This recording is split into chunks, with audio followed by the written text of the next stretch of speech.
तो कहने का भाव ये पुण्यात्माओं, शास्त्र विरुद्ध साधना करने से हम बहुत हानि उठा चुके हैं। उस दानक जुलाहे कबीर जी को और भगवान मानना, ये भी एक 8वां जुबा के 10वां जुबा समझ लियो, लेकिन वो भगवान है ही।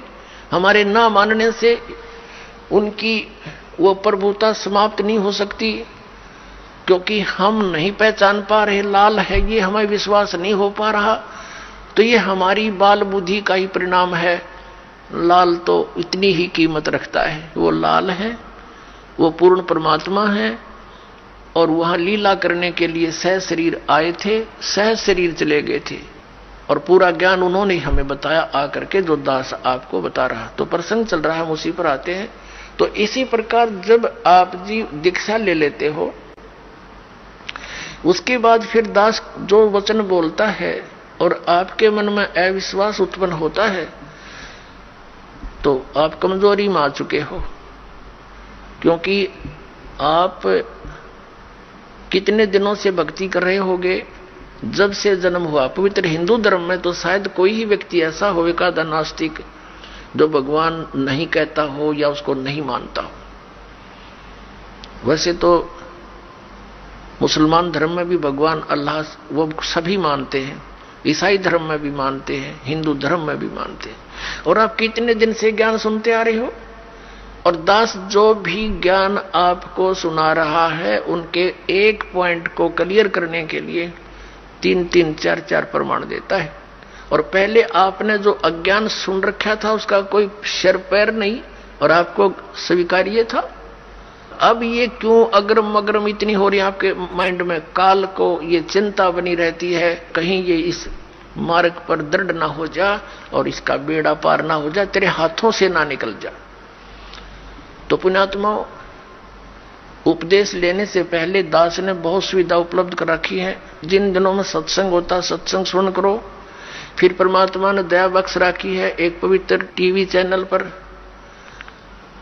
उसने साधना के ऊपर शाम को 8 बजे सत्संग आता है, वहां सुनते रहो।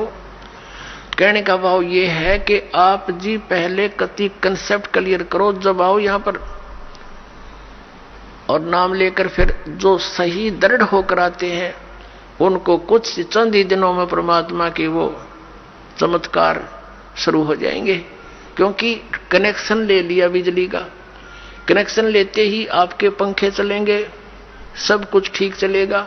यदि कनेक्शन लूज हो गया, ना पंखा चलेगा ना कोई और सुविधा उस पावर से होगी, जो पावर सत्र का काम है तो पावर से ही होगा। तो इस प्रकार आपका अगर कनेक्शन लूज रह गया, यानी आपका नाम खंडित हो गया, तो मालिक की पावर आपके घर पर या आपकी बॉडी में काम नहीं करेगी। इसके लिए परमात्मा ने बताया है कि अनंत कोटि बाजी जहां अमन रचे सकल ब्रह्मांड ही, कहे कबीर मैं क्या करूं ये काल करे जीव खंड, कि मैं इतना समर्थ हूं। परमेश्वर कबीर जी कहते हैं अनंत कोट बाजी जहां मन रचे सकल ब्रह्मांड। और कबीर साहब कहते हैं, आदरणीय गरीबदास साहिब जी को कबीर साहब ने ये ज्ञान दिया था, ये वाणी गरीबदास साहिब जी की है, कि कबीर साहब ये कहते हैं, गरीबदास जी उसका समर्थन कर रहे हैं कि कबीर साहब ये कहते हैं कि मैं क्या करूं, युग काल मेरे से जीवों को खंड कर लेता है, इनके नाम खंड करवा के फिर मेरी पावर वहां काम कर नहीं सकती, ये ऐसा कर देता है। तो आप इसे सावधान हो। दीक्षा लेने में देरी हो जावे कोई दिक्कत नहीं, लेकिन लेने के बाद फिर ये समझ लेना हमें भगवान मिल गया, और फिर गुरु जी को परमात्मा के तुल्य मानना पड़ेगा, तब आपकी प्रॉब्लम सोल्व होएगी। भले ही पुण्यात्मा गुरु भगवान नहीं है, ये दास क्योंकि मालिक आए थे वो तो भगवान थे ही, वो भी गुरु थे, हमने उनको भी भगवान नहीं माना, लेकिन इस दास को आपने भगवान मानकर ट्रीट करना पड़ेगा, तब आपको सफलता मिलेगी। जैसे गणित के अंदर एक प्रश्न आता है ब्याज का, ऋण का।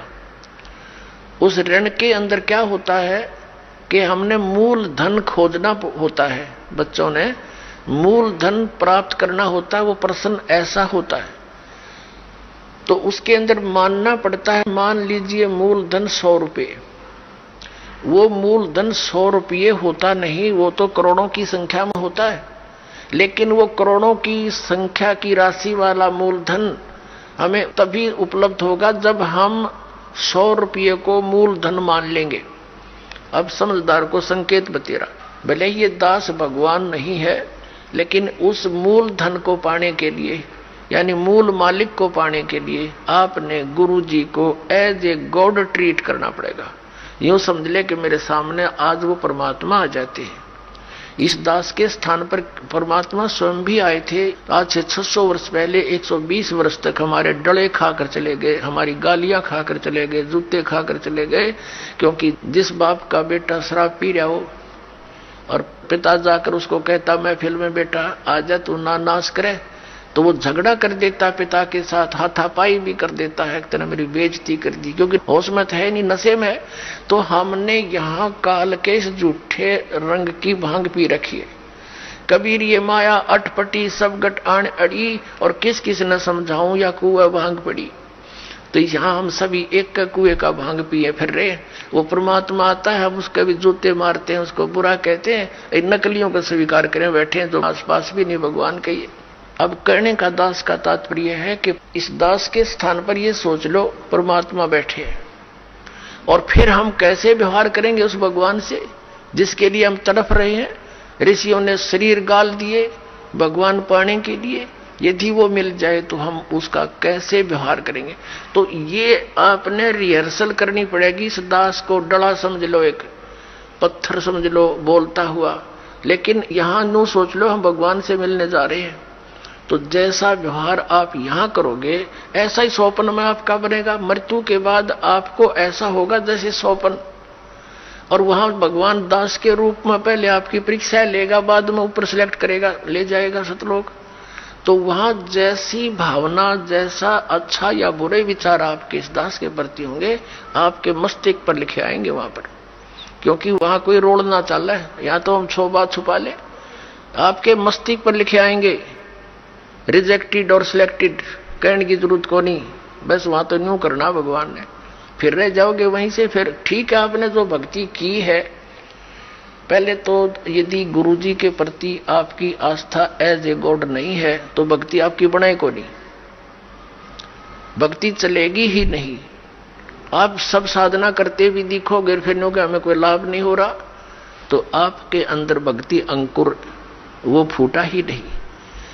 तो पुण्यात्माओं, कहने का भाव यह है कि जैसे आपको दास बताना चाहता है कि उपदेश लेने के बाद फिर आपने इस दास को परमात्मा के तुल्य समझना पड़ेगा। ये दास परमात्मा नहीं है, ये तो उसका कुत्ता है, आपको जगाने के लिए भेज रखा है। आप धनी हो भक्ति के, आप सोए पड़े हो, आपका जीवन नष्ट हो रहा है, चोरी हो रही है, धन लुट रहा है आपके श्वास रूपी पूंजी का, ये दास जगा रहा है डंडोरा पीट पीट के, आवाज लगा लगा कर। लेकिन आपके लिए परमात्मा का विधान है, गुरु गोविंद कर जानियो और रहियो शब्द समाए, मिले तो दंडवत बंदगी नहीं पल पल ध्यान लगावे, कि गुरु को भगवान मानकर चलना, और रहियो शब्द समाए। शब्द समाये रखना मतलब जो उसने मंत्र दिया है वो सत मंत्र, सतनाम, यानी सत भक्ति, उसमें लीन रहना, गुरु जी को भगवान मानना, और जो उपदेश मंत्र दिया है उसमें समाये रहना, उसकी भक्ति पर ज्यादा ध्यान रखना।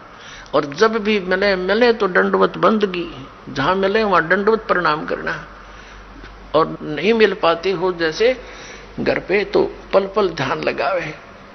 यानी परमात्मा के गुणों को अपने गुरु जी के ऊपर लक्षित करे, और फिर आपका भाव बनेगा, एक प्यार जागेगा इस दास के प्रति जैसा इस काल के प्रति जाग्या था, और वो ही कसक आपकी इस दास के प्रति होगी, तभी हम वहां चलेंगे। जिस कसक के साथ हम वहां डटे नहीं डटे, तो ऐसा ही भाव।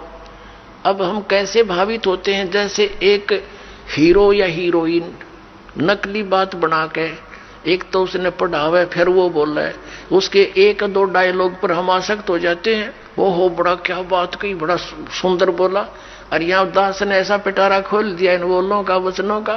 तो इस आधार से भी आपने प्रभावित होना चाहिए। जब आपकी आत्मा निर्मल हो जाएगी, कमाल कर दिया गुरु जी ने, तो ऐसे निर्णय करके ज्ञान दे दिया।